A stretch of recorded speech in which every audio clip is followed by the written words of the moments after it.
नमस्कार मेरे प्यारे विद्यार्थियों। इस क्लास में साहित्य की महत्ता के बारे में बताती हूँ। साहित्य की महत्ता का लेखक महावीर प्रसाद द्विवेदी जी हैं। लेखक का परिचय इस प्रकार है। द्विवेदी जी का जन्म उत्तर प्रदेश के रायबरेली जिले के दौलतपुर नामक गांव में सन 1864 में हुआ था। उनके परिवार की आर्थिक स्थिति बहुत अच्छी नहीं थी, फिर भी वे महावीर प्रसाद द्विवेदी जी ने अंग्रेजी, संस्कृत, हिंदी, उर्दू, फारसी भाषाओं का अच्छा ज्ञान उनको था। कुछ दिनों के लिए उन्होंने रेलवे नौकरी की थी। बाद में सरस्वती पत्रिका के संपादन बने। सरस्वती पत्रिका हिंदी में एक पत्रिका है। इस पत्रिका के संपादन एडिटर भी बने हैं। उन्होंने वही निष्ठा के साथ 20 वर्षों तक सरस्वती पत्रिका की सेवा की थी।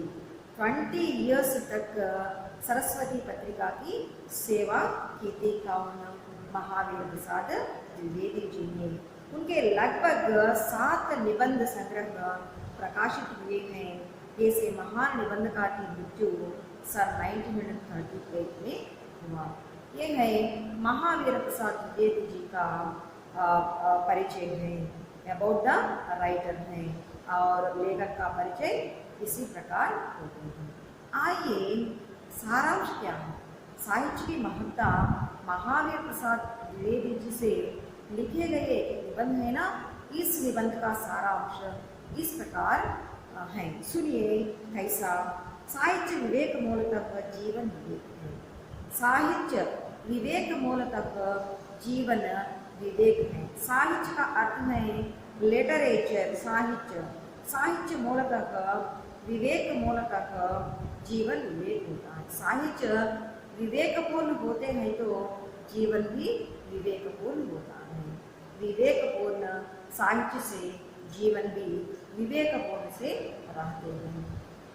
सुनिए मेरे स्टूडेंट्स, साहित्य की महत्ता का अर्थ तेलुगु में साहित्य में का प्राधान्यता, इंपॉर्टेंस ऑफ लिटरेचर है। इस निबंध महावीर प्रसाद द्विवेदी जी से लिखे गए हैं। आइए मेरे स्टूडेंट्स, क्या है लेखक इस निबंध में कहते हैं कि साहित्य और जीवन का अन्योन्याश्रित संबंध है। साहित्य और जीवन को, लिटरेचर और लाइफ को, लिटरेचर जीवन का अर्थ क्या है, लाइफ है ना, लिटरेचर और लाइफ को दोनों का अन्योन्याश्रित संबंध है। क्योंकि मूलतः साहित्य की रचना करने वाला व्यक्ति सामाजिक प्राणी है। क्योंकि मूलतः साहित्य करने वाला व्यक्ति सामाजिक प्राणी है। अर्थ क्या है, सोसाइटी में रहने वाले व्यक्ति कवियां हैं। मानव की तरफ कवियां, लेखक या उपन्यासकार सभी लोगों में सोसाइटी में ही रहते हैं, जंगल में नहीं। इसी कारण से सामाजिक प्राणी, सोशल एनिमल्स। उसी कारण से इनके नाते वह अपने जीवन के अनुभवों, कहे सुने बातों को उद्दीपन करके अपनी भावनाओं को व्यक्त करते हैं। नायक कौन है, ये लेखक ने सोसाइटी में कहे सुने बातों से उद्वेलित होकर और उनके अनुभवों के साथ अपनी भावनाओं को जोड़कर साहित्य करते हैं। ऐसी रचनाओं को जब समाज में उच्च स्थान प्राप्त होता है, इसी तरह की रचनाओं से समाज में उच्च स्थान प्राप्त होता है। उच्च स्थान का अर्थ क्या है, ग्रेट प्लेस प्राप्त होता है, तो उसे साहित्य का दर्जा दिया जाता है। अतः मनुष्य अपने भावों एवं विचारों को साहित्य के माध्यम से व्यक्त करता है। साहित्य के माध्यम से व्यक्त करता है। मानव इस सोसाइटी में साहित्य के माध्यम से अपने भावों और विचारों को व्यक्त करता है। विचारों का अर्थ क्या है, थॉट्स है ना, भावनाएं। अपने थॉट्स को सोसाइटी में साहित्य के माध्यम से, वाणी के माध्यम से, बातों के माध्यम से व्यक्त करते हैं। साहित्य सृजन सभ्यता का परिचय। साहित्य सृजन सभ्यता का परिचय। साहित्य का सृजन, साहित्य को सृजन करना सभ्यता से मिली होती है। सभ्यता, संस्कृति, ऐसी तरह की भावनाएं हमारी सोसाइटी में चलते हैं ना, ये सभ्यता से सृजन करते हैं साहित्य को। देखिए, इसलिए साहित्य की परख कर हम उस समाज की ही नहीं बल्कि स्वयं अपनी भी परीक्षा कर ले सकते हैं। इस साहित्य को परख कर हम उस समाज की नहीं बल्कि स्वयं अपनी भी परीक्षा कर ले सकते हैं। केवल समाज की परीक्षा न करके स्वयं अपनी भी परीक्षा कर सकते हैं। अपनी ही आप परीक्षा कर ले सकते हैं साहित्य के माध्यम से। जैसे कहा गया है कि साहित्य समाज का दर्पण है, साहित्य समाज का दर्पण है। एक बात తెలుగు में सुनिए, సాహిత్యం ద్వారా మనం ఎలా చూసుకుంటాము అంటే, భారతీయ సాహిత్యంలో రామాయణం ఉంది, రామాయణంలో రాముడు ఉన్నారు. ఆ రాముడిని అన్నదమ్ములు ఎదురుతే తమ్ముడు ఏదన్నా చేయరాని పని ఏదన్నా అన్నని చేస్తున్నారనుకోండి, అప్పుడు మన పెద్దవాళ్ళు ఉంటారు కదా, తల్లి తండ్రి అమ్మమ్మ నానమ్మ వాళ్ళు ఉంటారు కదా, వాళ్ళు అంటారు, బాబు రామలక్ష్మణులాగా ఉండండి రా, है ना। आइए हिंदी में भी क्या है, जैसे कहा गया है कि साहित्य समाज का दर्पण है। साहित्य समाज का दर्पण है। दर्पण का अर्थ क्या है? मिरर है।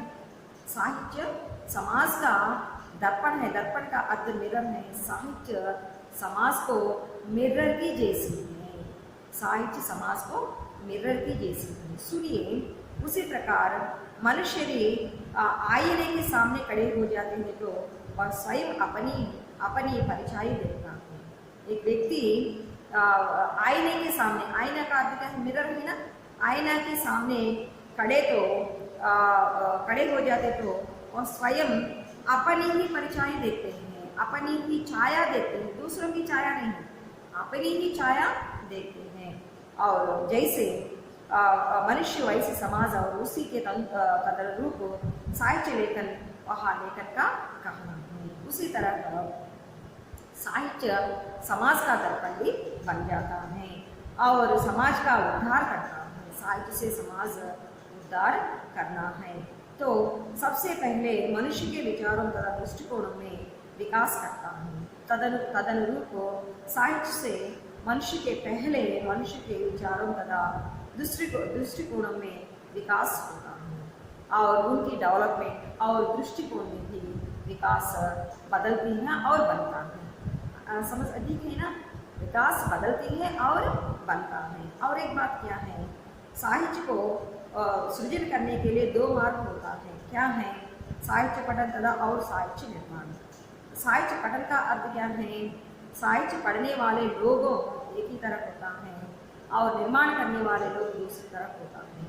साहित्य पढ़ने वाले लोगों को पाठक कहते हैं, निर्माण करने वाले लोगों को क्या कहते हैं? कवि कहते हैं या लेखक कहते हैं।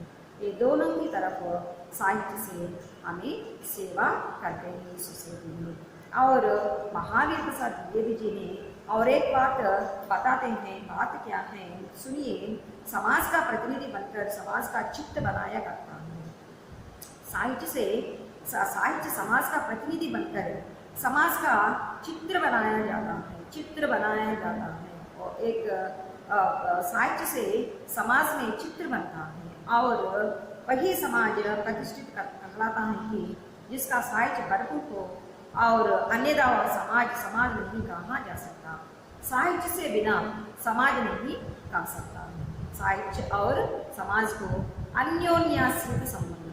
दोनों साहित्य से समाज को और समाज से साहित्य को भी अन्योन्याश्रित संबंध होता है। ये बातें महावीर प्रसाद द्विवेदी जी ने इस साहित्य की महत्ता के निबंध से हमको सभी लोगों को क्या करते हैं? संदेश देते हैं। सुनिए, समाज में जो विशेषता था कमियां हैं उनके विधियों और विधियों के द्वारा अभिव्यक्त करता है।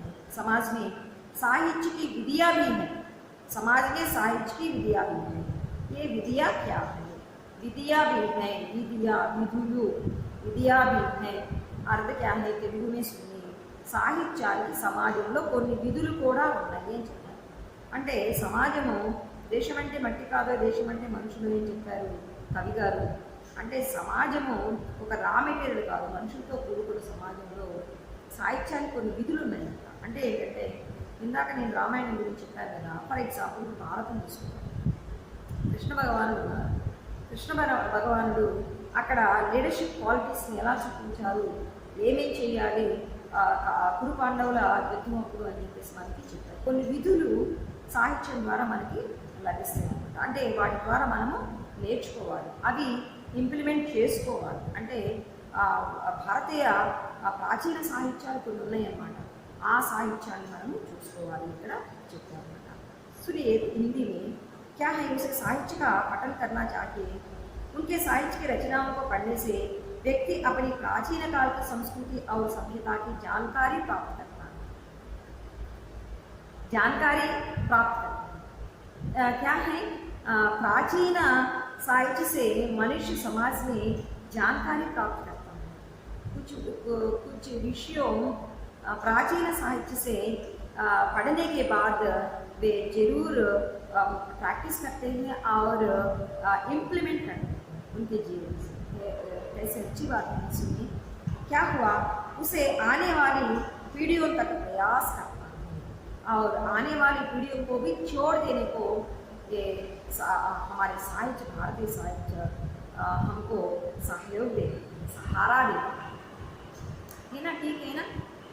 और चलिए क्या है, किसी भी व्यक्ति को शारीरिक तथा मानसिक दृष्टि से हष्ट पुष्ट रखना तो महानुभावों का वह कहना है कि कोई अच्छा साहित्य पढ़े, सुने या लिखे, यही जीवन के लिए औषधि का कार्य करता है। एक व्यक्ति सोसाइटी में रहते समय में हष्ट पुष्ट रखना है तो महानुभावों का यह कहना है कि क्या है, कोई अच्छी साहित्य पढ़े और सुने तो या यही जीवन के लिए औषधि का कार्य करना है। औषधि का अर्थ क्या है, मेडिसिन का कार्य भी करना है। जिस प्रकार शारीरिक तंदुरुस्ती के लिए पौष्टिक भोजन, फल आदि का सेवन करते हैं, मानव शारीरिक तंदुरुस्ती के लिए, तंदुरुस्ती का अर्थ क्या है, तंदुरुस्ती का अर्थ हेल्थ है। शारीरिक तंदुरुस्ती के लिए, फिजिकल स्ट्रेंथ के लिए, तंदुरुस्ती के लिए पौष्टिक भोजन, फल आदि का सेवन करते हैं। उसी प्रकार मानसिक शक्ति के लिए साहित्य, संगीत, तीर्थ स्थानों का पर्यटन करना लाभप्रद बनाया गया है। ये है इस निबंध में महावीर प्रसाद द्विवेदी जी ने क्या है, साहित्य की महत्व के बारे में कुछ बातें बताते हैं। फिर मिलेंगे माय डियर स्टूडेंट्स। ओके, धन्यवाद। Thank you all of you, thank you very much.